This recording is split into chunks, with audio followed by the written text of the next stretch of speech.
Hello guys, welcome back to our channel. TSI set 2024 సంబంధించి processing fee and slot booking అంటే ఏంటి, ఎలా ఉంటుంది, అలాగే కావాల్సిన డాక్యుమెంట్స్ ఏంటి, ఈ యొక్క ప్రాసెసింగ్ ఫీ అనేది ఏ క్యాస్ట్ వాళ్ళకి ఎంత ఫీ ఉంటుందో ఈ యొక్క వీడియో అయితే మీకు అయితే క్లారిటీ అయితే ఎక్స్ప్లెయిన్ చేస్తాను. టీఎస్ఐ సెట్ నుంచి అయితే ఫుల్గా నుంచి అయితే నేను అయితే ఇస్తాను. మన ఛానల్ అయితే సబ్స్క్రైబ్ చేసుకుని వీడియో అయితే ఫాలో అయితే కండి. ఈ యొక్క వీడియో అయితే ఇంట్రెస్ట్ తీసుకుని కంప్లీట్గా అయితే చూడటం అయితే ట్రై చేయండి. ఇక మెయిన్గా ఉన్న టాపిక్లో వెళ్తే ఫస్ట్ వచ్చేసి మీ యొక్క ప్రాసెసింగ్ ఫీ అంటే ఏంది, స్లాట్ బుకింగ్ అంటే ఏంది అయితే తెలుసుకుందాం. ఫస్ట్ మెయిన్గా వచ్చేసి ప్రాసెసింగ్ ఫీ. ఈ యొక్క ప్రాసెసింగ్ ఫీ ఏంటంటే మీరు ఈ యొక్క కౌన్సిలింగ్లో పార్టిసిపేట్ చేయాలంటే ఈ యొక్క ప్రాసెసింగ్ ఫీ అయితే పే అయితే చేయాల్సి అయితే ఉంటుంది. ఈ యొక్క ప్రాసెసింగ్ ఫీ అనేది ఎలా అంటే మీరు ఈ యొక్క కౌన్సిలింగ్ వెళ్ళాలంటే ఈ యొక్క ప్రాసెసింగ్ ఫీని ఒక ఎంట్రన్స్ ఫీ లాగా అయితే ఉండడం అయితే జరుగుతుంది. ఈ యొక్క కౌన్సిలింగ్ మీరు వెళ్ళాలంటే ఈ యొక్క కౌన్సిలింగ్లో పార్టిసిపేట్ చేయాలంటే కంపల్సరీ అయితే ప్రాసెసింగ్ ఫీ అనేది పే చేస్తేనే ఈ యొక్క కౌన్సిలింగ్ అనేది మీరైతే పార్టిసిపేట్ చేయొచ్చు. నెక్స్ట్ వచ్చేసి స్లాట్ బుకింగ్. ఈ యొక్క స్లాట్ బుకింగ్ దేనికి దీనివల్ల యూజ్ ఏంటంటే ఈ యొక్క స్లాట్ బుకింగ్ అనేది మీరు ఒక హెచ్ఎల్సి సెంటర్కి అయితే వెళ్తారు. మీ సర్టిఫికేట్ వెరిఫికేషన్కి చేయించడానికి ఒక హెచ్ఎల్సి సెంటర్కి అయితే వెళ్తారుగా. ఆ యొక్క హెచ్ఎల్సి సెంటర్కి వెళ్ళినప్పుడు మీరు అక్కడ ఉండే ఆఫీసర్స్ ఎవరైతే ఉంటారో మీ యొక్క వెరిఫికేషన్ చేసేవారికి వాళ్ళకి ఒక ఇంటిమేషన్ ఇచ్చినట్టయితే ఈ యొక్క స్లాట్ బుకింగ్ అయితే ఉండటం జరిగింది. అంటే ఈ యొక్క స్టూడెంట్ అనేది ఈ యొక్క డేట్న ఈ యొక్క హెచ్ఎల్సి సెంటర్కి అయితే ఈ యొక్క డేట్ని అయితే వస్తుందని అయితే వాళ్ళకైతే ఇంటిమేషన్ అయితే ఈ యొక్క స్లాట్ బుకింగ్ ద్వారా అయితే ఇవ్వచ్చు. నెక్స్ట్ వచ్చేసి ఈ యొక్క స్లాట్ బుకింగ్ ద్వారా ఈ యొక్క డేట్న ఈ యొక్క హెచ్ఎల్ సెంటర్కి ఎంతమంది స్టూడెంట్స్ ఈ యొక్క సర్టిఫికేట్ వెరిఫికేషన్కి అనేది చేయించుకోవడానికి ఎంతమంది వచ్చారనేది అయితే వీళ్ళకైతే ఈ యొక్క స్లాట్ బుకింగ్ మీరు చేసుకోవడం వల్ల ఈ యొక్క డేట్ని అయితే ఎంతమంది వచ్చారని వాళ్ళకైతే ఇంటిమేషన్ అయితే వెళ్తారుగా. ఈ యొక్క డేట్ని ఎంతమంది వచ్చారో వాళ్ళకైతే ఇలా ఈ యొక్క స్లాట్ బుకింగ్ ద్వారా వాళ్ళకైతే టోటల్ అయితే ఈ యొక్క డేట్ని ఎంతమంది వచ్చారనేది తెలిసిద్ది.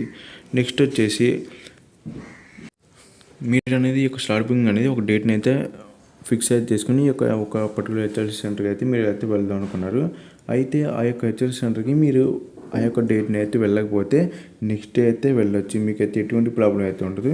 మీరు ఒక డేట్ని అయితే ఫిక్స్ చేసుకున్నారు, ఒక 1 అనే డేట్ అయితే ఫిక్స్ చేసుకున్నారు. ఆ యొక్క డేట్ని అయితే మీరు కొన్ని ప్రాబ్లమ్స్ వల్ల మీరైతే వెళ్ళలేకపోతే నెక్స్ట్ డే అయితే మీరైతే వెళ్ళొచ్చు. మీకైతే ఎటువంటి ప్రాబ్లం అయితే మీకైతే ఉండదు. నెక్స్ట్ వచ్చేసి ఈ యొక్క ప్రాసెసింగ్ ఫీ అనేది కావాల్సిన డాక్యుమెంట్స్ ఏంటి ఇప్పుడైతే మీకైతే చూపిస్తాను. మీరు ఇక్కడ చూసుకున్నట్టయితే ఈ యొక్క పేమెంట్ ఆఫ్ ప్రాసెసింగ్ ఫీ అయితే ఒకసారి మీరు గమనించినట్టయితే ఇక్కడైతే వాళ్ళ వెబ్సైట్ అయితే ఇవ్వటం జరిగింది. ఈ యొక్క వెబ్సైట్ కింద అయితే రిజిస్టర్ బై ఎంటరింగ్, అంటే మీరు ఈ యొక్క ప్రాసెసింగ్ ఫీ కానీ ఎంటర్ కావాలంటే ఫస్ట్ అయితే ఈ యొక్క రిజిస్ట్రేషన్ అయితే చేసుకోవాల్సి అయితే ఉంటుంది. ఈ యొక్క రిజిస్ట్రేషన్ ప్రాసెస్లో మీకు అయితే కొన్ని డాక్యుమెంట్స్ అయితే అడగటం అయితే జరుగుతుంది. మెయిన్గా కావాల్సినది అయితే ఈ 3 డాక్యుమెంట్స్ అయితే కావాలి. ఈ యొక్క 3 డాక్యుమెంట్స్ ఏంటంటే మీ యొక్క TG ICET all ticket registration number అయితే ఉంటుంది. మీ యొక్క ఆల్ టికెట్ మీద ఒక రైట్ సైడ్ మీద మీ యొక్క రిజిస్ట్రేషన్ నెంబర్ అయితే ఉంటుంది. మీ యొక్క ఆల్ టికెట్లో అయితే ఉంటుంది. ఆ యొక్క రిజిస్ట్రేషన్ నెంబర్ అయితే ఎంటర్ చేయాల్సి అయితే ఉంటుంది. నెక్స్ట్ సెకండ్ వన్ వచ్చేసి మీ యొక్క TG ICET examination hall ticket number. మీ యొక్క ఎంట్రన్స్ టెస్ట్కి ఎగ్జామినేషన్కి ఒక హాల్ టికెట్ అయితే వచ్చింది. ఆ యొక్క హాల్ టికెట్ నెంబర్ అయితే మీరైతే ఎంటర్ చేయాల్సి అయితే ఉంటుంది.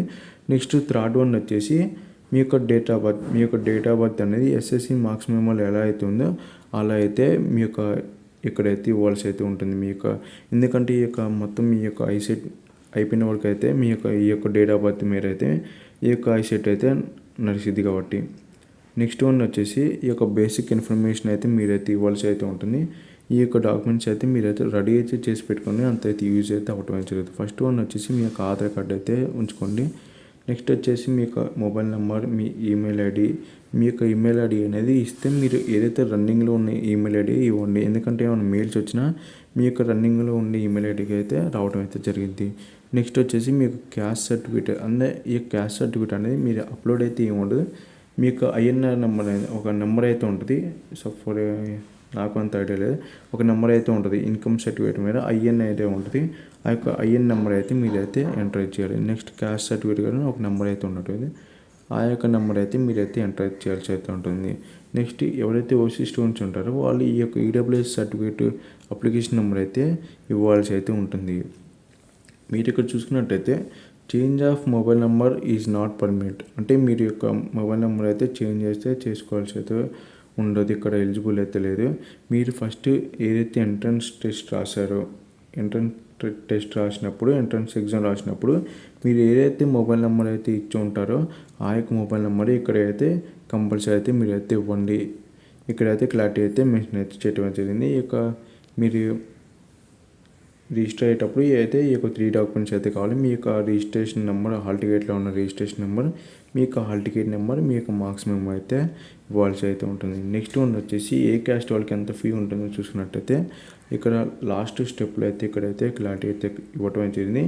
పేద processing fee SC ST students ఎవరైతే ఉంటారో వాళ్ళకైతే 600 రూపీస్ అయితే ఛార్జ్ అయితే చేయడం జరిగింది ఈ యొక్క ప్రాసెసింగ్ ఫీ అనేది. నెక్స్ట్ వన్ వచ్చేసి అదర్ స్టూడెంట్స్ అంటే బీసీ అండ్ ఓసీ స్టూడెంట్స్ ఎవరైతే ఉన్నారో వాళ్ళకైతే 200 రూపీస్ అయితే ఛార్జ్ అయితే చేయడం జరిగింది ఇక్కడ ప్రాసెసింగ్ ఫీ అనేది. ఈ యొక్క ప్రాసెసింగ్ ఫీ అనేది ఆన్లైన్ పేమెంట్ అయితే చేయాల్సి ఉంటుంది. ఇక్కడ క్రెడిట్ కార్డ్ ఆ డెబిట్ కార్డ్ నెట్ బ్యాంకింగ్ ద్వారా అయితే ఈ యొక్క ప్రాసెసింగ్ ఫీ అయితే మీరైతే పే అయితే చేయాలి. ఈ యొక్క ప్రాసెసింగ్ ఫీ అనేది పే చేసిన తర్వాత మీరు స్లాట్ బుకింగ్ అయితే చేసుకోవాల్సి అయితే ఉంటుంది. స్లాట్ బుకింగ్ చేసుకున్న తర్వాత మీరు డైరెక్ట్ మీ యొక్క సర్టిఫికేట్ వెరిఫికేషన్కి అయితే వెళ్ళొచ్చు. ఇదిగా వీడియో నచ్చితే కంపల్సరీ లైక్ చేసి సబ్స్క్రైబ్ చేసిన ఇలాంటి మనిషి కోసం మన ఛానల్ ఫాలో అయితే కానీ మీకు ఇంకా డౌట్స్ ఉంటే కామెంట్ సెక్షన్లో కామెంట్ అయితే చేయండి.